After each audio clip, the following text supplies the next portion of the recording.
Hey, how's it going? I thought I'd do something fun today. I just wanted an excuse to use my tools, and haven't had much in the way of camping lately, so thought I'd get out and shoot a video where I compare the basic merits of using an axe, grammar please, so an axe versus a heavy machete. Both these tools weighing about the same at the moment. One being the Gransfors small forest axe, okay, and the other being the Ontario SP8 heavy machete. Now, before we start, my prediction is that the Gransfors is going to be vastly superior for chopping, and in fact doing most things, to the heavy machete. I may be surprised, but the scope of the video is really more of a how good a machete can do if you really put it through what an axe can do. And this being a heavy machete, so it's not one of those thin machetes which is only good for reeds and brush and things like that. This is actually a thick machete, so it's definitely intended on being used as a survival tool. This is the scope that Ontario use when they sell this machete. It's a survival machete. So I won't go easy on it, and I do actually predict it's probably better at a couple of things than the axe. It may be more of a one tool, who knows. Not that I'm a big one tool guy. I think having a few different tools for all your different tasks is the best way to approach the wilderness, but let's see how we go anyway. Stay tuned, I'll just change the camera angle. Ta. Now here we are at my tree of testing. It's a tree that fell down, or was actually cut down about 6 months ago. So nature's already taking over it, but I felled it with my Gransfors American felling axe because it's getting too close to these power lines. So it's a large long trunk with a few little branches on either side that I'll be using for the tests. I reckon I'll be using this bad boy to do my chopping test. Stay tuned. Alrighty.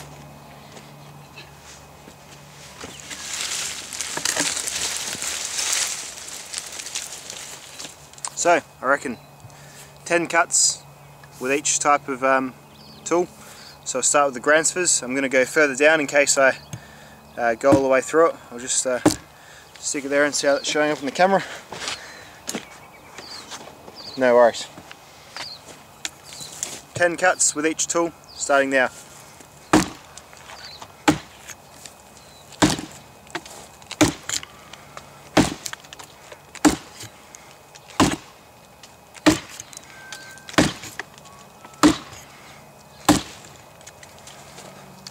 I'll make it 15.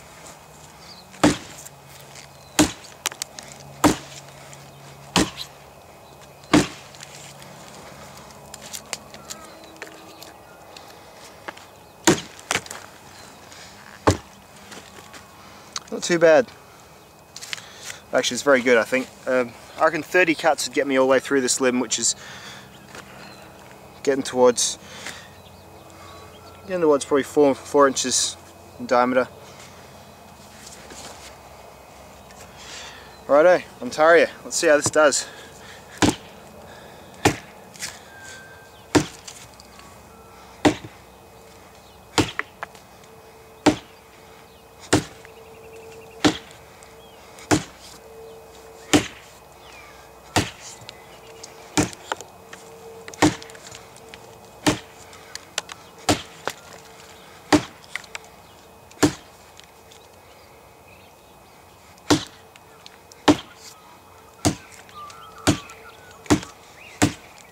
Gotta give it a bit more of a chance.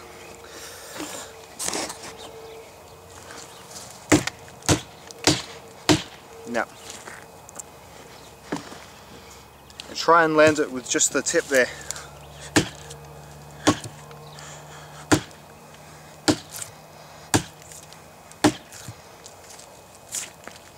Now this is exactly what the basic theories of mechanics would dictate would happen.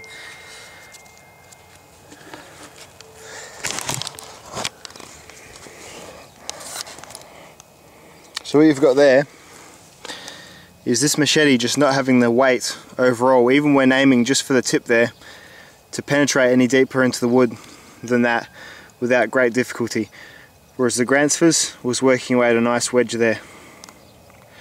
So is a machete better for chopping down a tree than an axe? Obviously it's not, but it's still fun to try, isn't it? This was probably twice the cuts as well. I kind of just went a bit nuts, so I was really trying to give this machete a go at making that, but didn't quite get it. Really hurt the hand as well. Tell you what, these ridges, they really bite in when you get that reverberation. The 1095 is probably a little bit on the harder side. Perhaps if they'd used the softer steel it might not have hurt as much, but yeah, I really got some shocks up my hand, just below where my fingers are. Really bit, but no matter. Let's try something else. Alrighty, so with the chopping test clearly and quite obviously in favour of the Gransfors, I'm going to try and split these logs. So the task of each of these tools is to split these into kindling. So we'll see how we go. Now, to be brutally honest, I don't really use an axe for splitting wood. Well, not a chopping axe anyway. However, this is touted as by all the bushcrafters as your one axe if you need to buy one axe, so let's see how it goes. For both of them I'm going to be aided by a baton of some sort if I need it, so I'll find a baton. All this wood, one of them's got to work for a baton surely. You know what, screw it, we'll use the big bubba. If I do need to baton, I'll use a baton if I feel that's necessary, which, spoilers, I will be using with the machete, but let's see how the axe goes. Seeing as it won the last challenge, the Gransfors can have the curve of the slightly knottier bit of wood as well.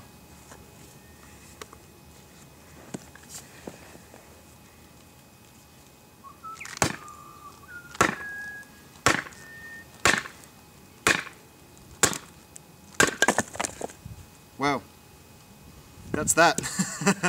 I thought it'd be a bit trickier. Good show, Gransfors. Jeez. This is really hard wood as well, so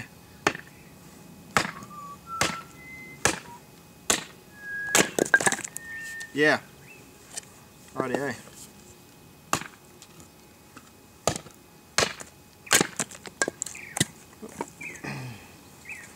Into kindling, the challenge said, so there's some kindling. One-handed, fantastic.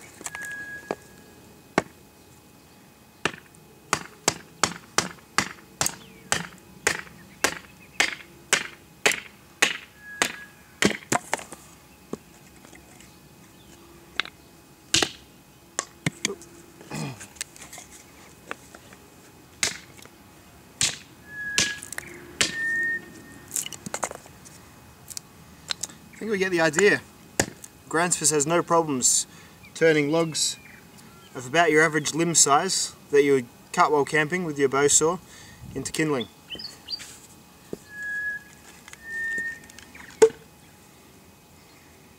Alright, Machete. I'll give it a shot just with the swing. You never know, it might just pop in half. Hey. See, it's all well and good, but now it's harder to do the swing down, that's all. But not terrible. Wow, that's something.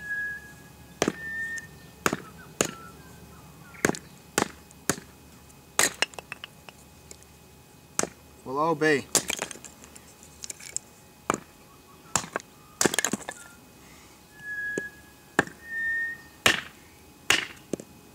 Sorry for doubting you, Ontario SP8 Machete. How's that?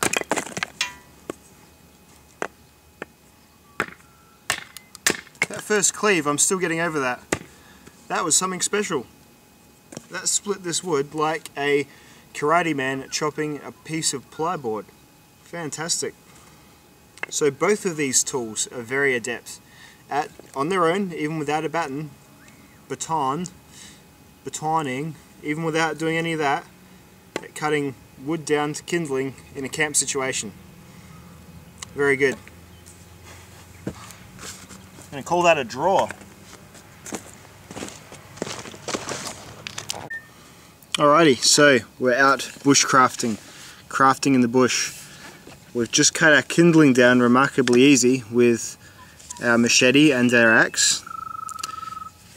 And obviously what we need to do now, obviously, because we haven't brought any kindling with us, is to make a feather stick. Just testing the fine control skills of these tools. Let's see how we go.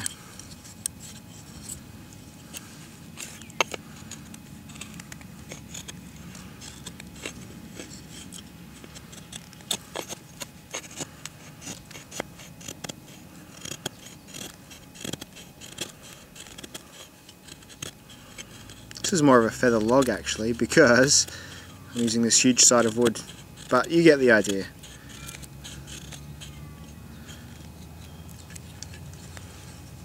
I'd say that feathers pretty well.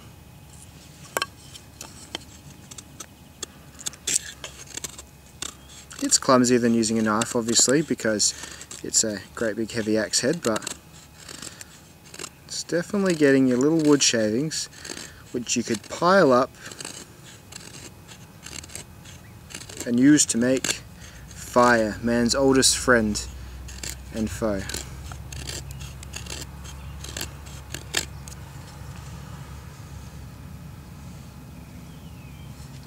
Gransfors Brooks, you're not doing too badly. Now obviously your best tool for this sort of work is going to be your little Mora knife. Let's see how the heavy machete goes. See, the first problem instantly is that hurts my thumb. I have to use the front end.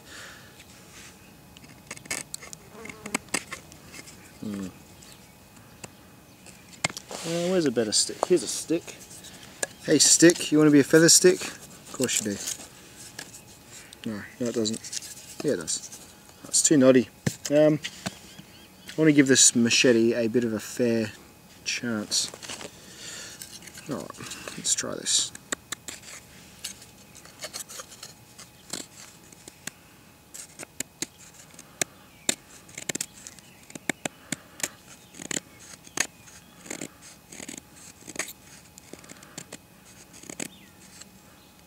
Once you get into your rhythm, you know, it's probably not too bad. It's still quite big and clumsy, really.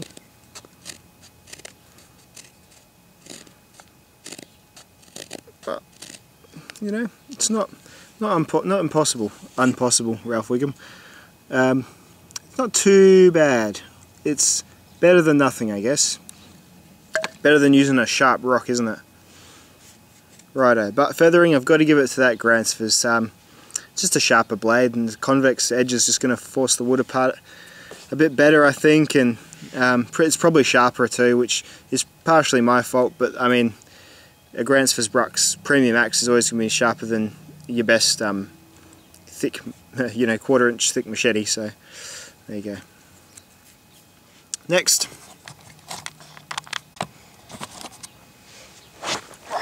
Righty, so you've gone camping, you've put your tent up, or you've got your tent flopping in the breeze, and you go to get your tent pegs, and because I guess no one ever carries tent pegs, you don't have any, and you need to carve your own. Will these tools be able to perform this incredibly difficult challenge and this feat of fine woodworking? Only time will tell.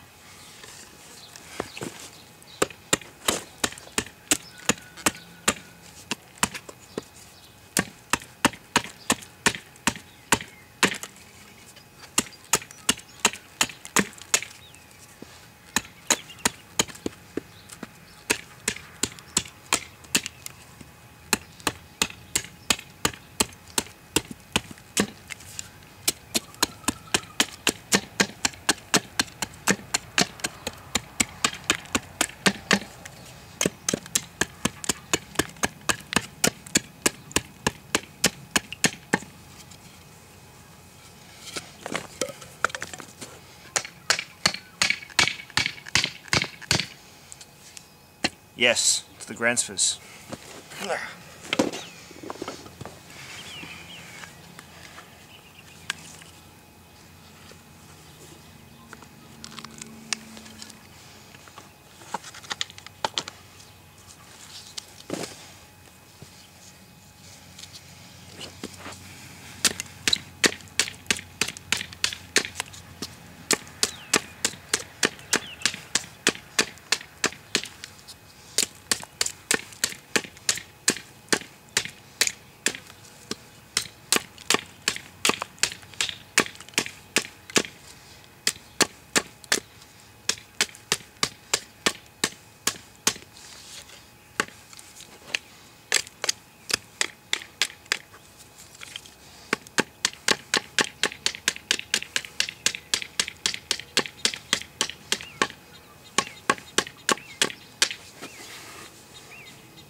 Now, I must say it looked a bit harder because it actually had a secret bend in it. The bark was obscuring a bend. So let's see if this hammers in like this.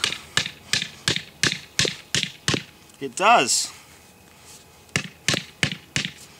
Amazing. Both of these tools can make a stick into a pointed stick. Technology is amazing. Alright, that's about all I have for today. Overall, both of these are great. You should get both of them.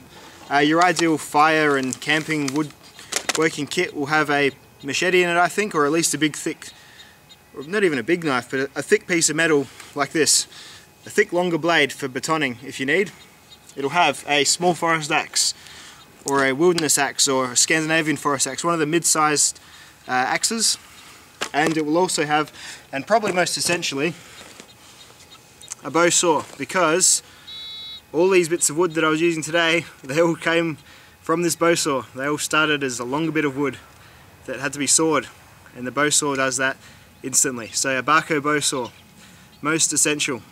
A Barco bow saw and one of these tools will get all your work done. Both of these tools will get it done easier, but this is your backbone. This is the backbone of your fire prep. If you're going car camping, you don't have to get a 30-inch one. This one's huge, I understand that. If you're going car camping though, why not? Just throw it in there. It'll save you half an hour on your hour of woodworking to get your fire going, because as I said in my review, it is like a chainsaw, just running on elbow grease rather than fuel. Thanks very much for watching. See you later.